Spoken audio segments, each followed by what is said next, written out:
WhatsApp guys, high আমি P Sarkar. Welcome to my another vlog. অনেকদিন পর vlog নিয়ে চলে আসলাম। তো আজকের ভ্লগ থাকছে একটা বিয়েকে নিয়ে। বিয়ে খাওয়ার জন্য চলে গেছিলাম পালকি রেস্টুরেন্টে, যেটা অবস্থিত রাজশাহী সাগরপাড়া থেকে একটু ডানে। তো যাই হোক, এটার লোকেশন পরে আমি দিয়ে দিচ্ছি। আগে কিছু কথা বলে রাখি। যেহেতু অনেকদিন ধরে ভাবছিলাম যে গাইস বিয়ে খাবো, বাট বিয়ের দাওয়াতই তো পাচ্ছিলাম না, মানে পুরা শেষ। বিয়ের দাওয়াত যদি মাসে একটা করে না খায় তাহলে কি গাইস ভালো লাগে বলেন? তো যাই হোক, অবশেষে একটা বিয়ের দাওয়াত পেলাম। ভেতরে ঢোকার পর রেস্টুরেন্টটা দেখে আসলে আমার কাছে ভালোই লেগেছে, ছোটোখাটো হিসেবে আর সিম্পল ডেকোরেশন সব কিছু মিলেই ওভারঅল রেস্টুরেন্টটা ভালোই। বাট এখানে একটা জিনিস কি, রেস্টুরেন্টের স্পেসটা একটু ছোট, কারণ আপনি যদি একটু বড় আয়োজন করতে যান তাহলে এর থেকে আর একটু বড় স্পেস হলে ভালো হয়। তো যাই হোক, ওটা বিষয় না। আপনি ছোটোখাটো কোনো প্রোগ্রাম বা বিয়েরও ছোটোখাটো প্রোগ্রাম আপনি ভালোভাবে করতে পারবেন।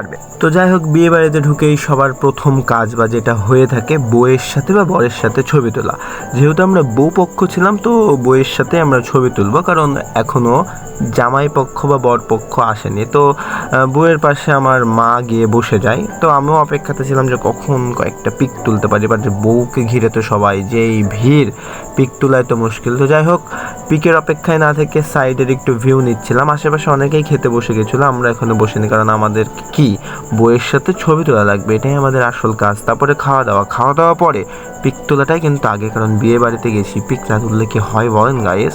বউয়ের সাথে পিক তোলার অপেক্ষা ছেড়ে দিয়ে আমরা খাবার খাওয়ার দিকে অগ্রসর হয়, কারণ বউকে ঘিরে যে ভিড়, আসলে যদি আমরা পিকের অপেক্ষাতে থাকতাম হয়তো বা খেতে পারতাম না, যার কারণে আমরা খাওয়া দাওয়াতে বসে যাই। খাওয়া দাওয়াতে বসে তো সব কিছু চলছে, বাট আপনি যদি একটু দেখেন গাইস, পিছে বউকে ঘিরে কতজন পিক তুলছে, সে জায়গাতে কি পিক তোলা যায়? ওই কারণে আমরা একটা বুদ্ধিমান কাজ করেছি, পিকটা পরে তোলার অপেক্ষা রেখে খেয়ে আগে নিয়েছি। যাই হোক, থালা বাসন কমপ্লিট করে মাজা ঘষা করে বসে রয়েছে যে কখন খাবার আসবে আর খাবো।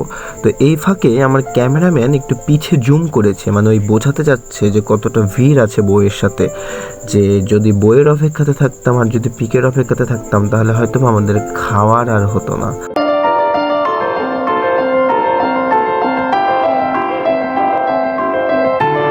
খাবার আসছিল না, কি করব, সেলফি ভিডিও, এই ভিডিও সেই ভিডিও, মানে যত যাবতীয় টাইম পাস করার মতন যা যা করার দরকার করছিলাম, এটাই আর কি কাজ ছিল। ফাইনালি খাবারের দেখা। তো খাবারের মেনুটা যদি একটু ছোট করে বলি, ডিম ছিল, খাসির মাংস ছিল, মুরগির মাংস ছিল, যারা যারা খাসির মাংস খাবে না মুরগির মাংস খাবে, ডাল, পেপসি। তো যাই হোক, এখানে আরেকটা বিষয় বলে রাখি, আমার ওই ভাইটা, মানে যে আসলে আমার পার্সোনাল ক্যামেরাম্যান, ওই আবার খাসির মাংস খায় না, বাট রান্নাটা আসলে গাইস অনেক মজা ছিল, যার কারণে ওই যে খাসির মাংস খায় না তাও খাসির মাংস খেয়ে নিয়েছে, মানে রান্নার টেস্টে। তো এইটা আসলে বাবুর্চি, তো বাবুর্চির ইন্ট্রোডিউস আমার বাবা দেয়, দেখতে পাবেন সামনে, দেখতে থাকেন কন্টিনিউ। কাকা আপনাকে কোথায় যারা পাওয়া যাবে আমাদেরকে? সাগরপাড়া বটতলা, মক্কার সামনে।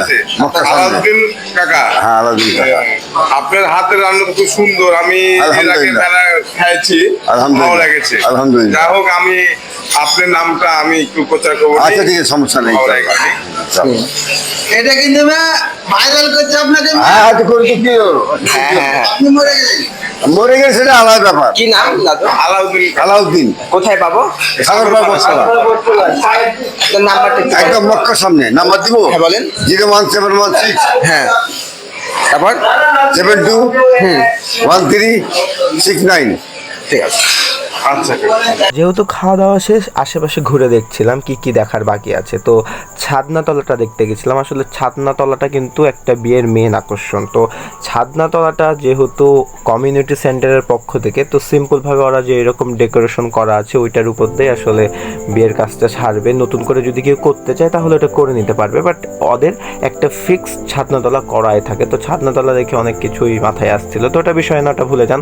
তো এই যে দেখেন পালকি, আসলে যেহেতু রেস্টুরেন্টটা পালকি রেস্টুরেন্ট, আর হলো এটাই হলো মূল আকর্ষণ যে একটা পালকি রেখে দিয়েছে। আপনারা আবার পালকি দেখে ভেবেন না যে পালকিতে করে হয়তো বা বউ বর আসবে, আসলে না, পালকিটা জাস্ট শো আপ, ওখানে স্টিল থাকবে। আপনারা চাইলে ওর ভিতরে ঢুকে বসে পিক তুলতে পারবেন, বাট পালকি ক্যারি করতে পারবেন না। আগের যুগে পালকি ছিল, বাট এখন নয়। ওই ঐতিহ্যটা আসলে এই রেস্টুরেন্টে ধরে রাখার চেষ্টা করেছে, যার কারণে পালকি রেস্টুরেন্ট রাখছে আর হলো পালকি রেখে দিয়েছে। তো আমি ভেতরে ঢুকে একটু ফিল নিচ্ছিলাম আসলে যে পালকি আসলে কেমন হয়, কারণ পালকিতে তো কখনো উঠিনি। তো পালকিতে বসার পর অনেক কিছুই মনে হচ্ছিল। তো যাই হোক, ওইসব আপনাদেরকে দেখে লাভ নাই। তো দেখতে দেখতে চলে এসেছে জামাই সাহেব বিয়ে করতে। অনেক হলো ঘুরফির, এবার জামাই সাহেব চলে এসেছে। এবার সাইড দেন, সবাই তো আসলে রেডি জামাইকে বরণ করার জন্য, আর আমি রেডি ভিডিও করার জন্য। তো বিয়ে বাড়িতে সচরাচর যা হয়ে থাকে, গেট ধরা, টাকা পয়সা দাবি, ওটাই আসলে চলছিল। বুঝছিলাম না কত টাকা কি দাবি করছিল, দূর থেকে ভিডিও করছিলাম। শুধু আমার একটা কথাই মনে পড়ছিল ছেলেটাকে দেখে, যে পুরুষ মানুষ দুই প্রকার, একটা হলো জীবিত আর একটা হলো বিবাহিত। তো আজকে থেকে এই মানুষটা কোন জীবনে পা দিল সেই জানে। তো যাই হোক, যারা বিয়ে করেছে তারা অবশ্যই বুঝবেন। তো এই যে এত সুন্দর চেহারাখানি বাবুটা আজকে থেকে বিবাহিত। তো আরেকটা কথা বলে রাখতে চাই, যদি কারো বিয়ের দাওয়াত থাকে বা আশেপাশে আপনাদের কারো যদি বিয়ে হয়ে থাকে, তাহলে অবশ্যই আমাকে একটু দাওয়াত দেন, কারণ আমার বিয়ে খেতে অনেক ভালো লাগে গাইস।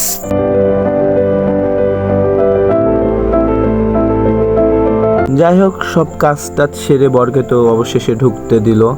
তো আনফরচুনেটলি বিয়ে করা আসলে দেখিনি, কারণ অনেক রাত হয়ে গেছিলো, বাসায় যাওয়া লাগবে, যার কারণে বিয়ে করা দেখিনি। আর বিয়ে অনেক সময় লাগে, যার কারণে বিয়ের ভিডিওটা নাই। তো দেখা হচ্ছে পরবর্তী ভিডিওতে, ততক্ষণ পর্যন্ত stay well, till then, bye by.